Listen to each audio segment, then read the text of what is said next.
પણ ભજનની મજા છે. કહેવાનો મારો અર્થ કે આ ધરતી કપ આવ્યો, આ વાવાઝોડા આવ્યા, આ દુકાળ પડે, આ કોરોના આવ્યો, કંઈક એવું નથી લાગતું કે આપણી કંઈક ખામી હોય છે મારી? અત્યારે નગર તમે જુઓ તો ભજન ને સત્સંગ ને ધૂનું ને હવન ને પ્રતિષ્ઠાયું ને મંદિર ને કથાયું ને કાંઈ ઘટે છે? આપણને એમ થાય કે ભક્તિનો રાફડો ફાટ્યો એવું નથી લાગતું? હવે આટલી બધી જો ભક્તિ હોય તો પછી આટલું બધું બગાડ છે. ભગવાન શું નહીં સાંભળતો હોય? આપણે રાયડું નાખી છે નહીં સાંભળતો? આ પૈસા માણા ઉડાડે છે એ નહીં ભાળતો હોય? તો આમાં કઈ ખોટું રંધાતું હોય એવું નથી લાગતું? આટલું બધું આપણા ગઢ આટલું બધું નહોતા કરી હતું જ ને શું કરીએ?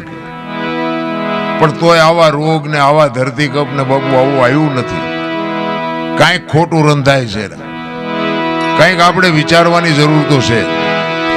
નગર મને તો એમ થાય કે આ જે સમય મળ્યો છે ને એવો સમય આપણા ગઢે ભાડ્યો નહોતો ને આવતો સમય કદાચ ગમે એવો આવે એ ખબર નથી. પણ બાપુ અત્યારની જે મજા છે ને, આ સ્વર્ગ છે ને એ આર્ય સ્વર્ગ છે. બાકી સ્વર્ગ પર બધા ઘણા નથી કહેતા કે સ્વર્ગમાં ઇન્દ્ર રાજા હોનાના સિંહાસન ઉપર બેઠા છે, અહીંયા ફુવારા છે ને ઇન્દ્રની અપસરાયું નાચ કરે છે ને અહીંયા કોઈક જી આવ્યું હોય કોને મારા પગ ઝાલવા?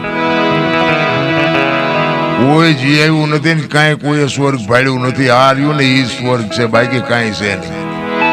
આ મજા કરી લેવાની છે. આ બધા ભવની વાતો કરે એમાં મને ટપા નથી પડતા. ઓલા ભવમાં આમ ને ઓલા ભવમાં આમ મળ્યો એ શું થાય લો ને કાલની ખબર નથી. ભવની હું ખોડવી હોય ભલા મને? આ ભવમાં હું વાંધો શું ઘટે છે? હું આ કર્મમાં મને નથી ખબર પડતી. અત્યારે તમે જો આ ભક્તિ કરે એવડાય દુખી છે, મલકના બૂસ મારે એવડાય સુખી છે. લો હારા કર્મ કહેવાય. આ કોકના ખિસ્સા કાતરી લે ગમે એનું પડાવી લે તો એવડે હિલોળા નથી કરતા.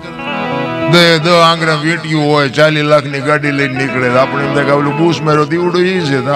આટલા હિલોળા ને હવે આપણા માતાજીને ભગવાનના ગાણા ગઈ ગઈ રાખી રહ્યા રાગડા તાણી તો મોટરસાયકલમાં ટાયર નાખવાનો વ્યાજ નથી.